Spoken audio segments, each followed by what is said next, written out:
Hi folks, my name is Shirish. I would like to start this video on the obesity. We're going to talk about the prevalence of the obesity as well as the associated morbidity and mortality. My goal is to give you enough information about the obesity, about its causes, some myths and some facts about the obesity. Hopefully this will be helpful for anybody who is obese or even overweight. The medical community knows about the morbidity and mortality, which means the associated problems with increased weight and death rate related to the excess weight for many years.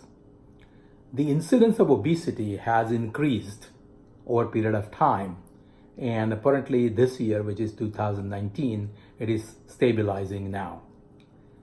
The prevalence in the entire world, there are 108 million children who are obese. And as far as adults are concerned, there are about 604 million adults who are overweight or obese.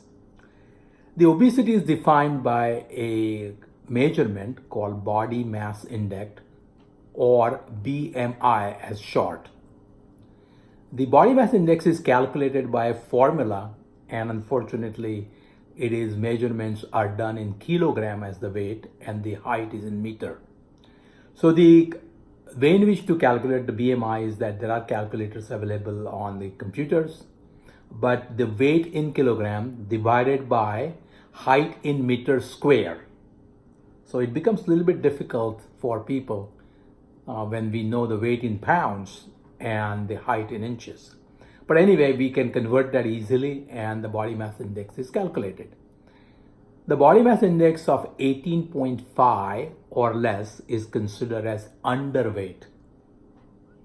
The body mass index of 18.5 to 24.9 is considered as normal weight. Some people call it 18.9.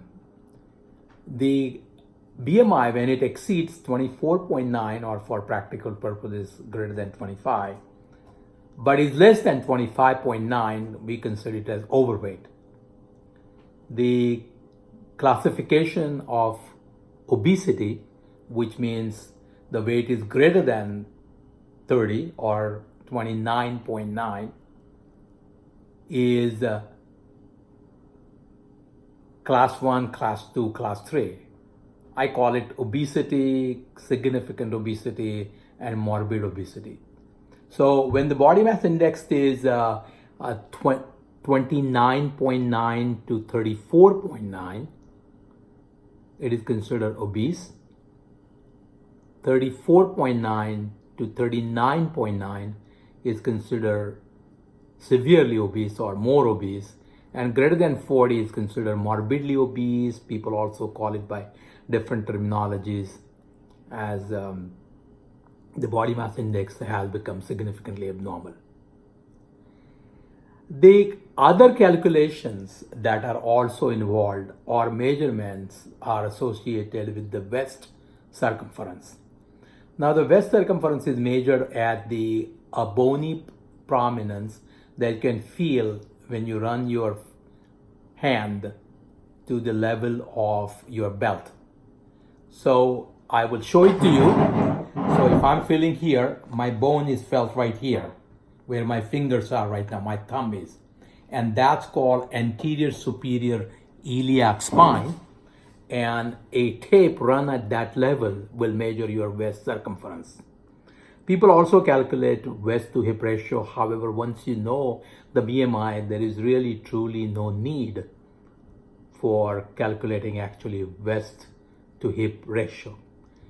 The measurement of these parameters, the BMI and the waist circumference, are very important in determining the comorbidity or associated risk of cardiovascular problems like heart attacks, coronary artery disease, strokes, and also type 2 diabetes. The measurements that I just described and said that the BMI of 24.9 or up to 24.9 is considered as normal, is great for Caucasians. However, in Asians of course includes Indians from India and Japanese and Chinese, the incidence of type 2 diabetes and comorbidity starts increasing when the BMI is even 24.9. So we got to be very careful when we are talking about associated risk and associated comorbidity. The reason we talk about the West ratio is because, rather the West measurements, is because the West measurement indicates intra-abdominal, the fat which is in the belly. This is also referred to as the visceral fat, which means the fat which is deposited around the different organs in the abdomen.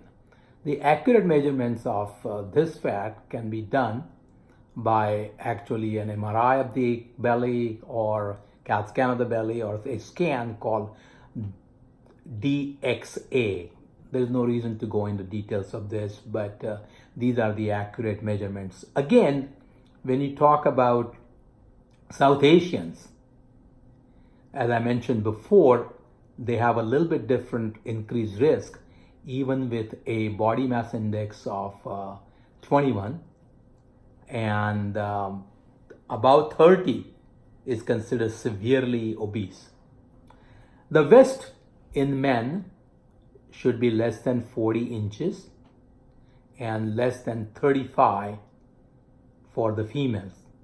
Again, the same measurements, which in Caucasians is 40 inches or plus waist, 35 inches or greater for female is considered abnormal. But in Asians, even 31 inches in females and 35 inches in male is considered abnormal, and they have a high risk of cardiovascular disease and type 2 diabetes. If one has a BMI greater than 35, there is truly no need to measure the waist, simply because it's going to be high.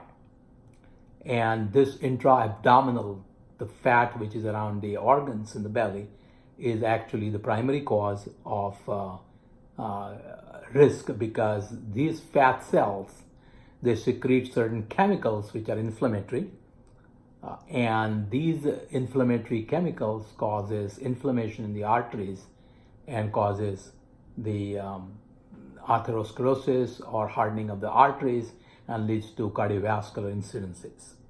Please also note that this also causes resistance to the insulin which is secreted by the body, and one develops type 2 diabetes.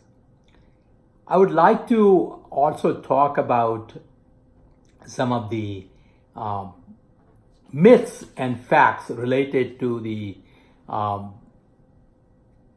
obesity or even overweight. If you are shopping for the grocery, as you go out of the counter, usually the magazines are there for you to look at and hopefully buy them. And usually the three topics are very common. One, of course, is the weight loss. The second is about romance and sex life. And the third one is about recipes.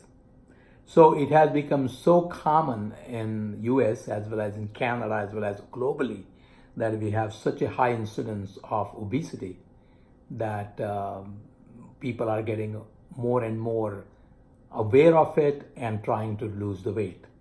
However, anybody who has tried to lose the weight has realized how hard it is, how difficult it is, and even when people are successful, how it is difficult to maintain the ideal body weight.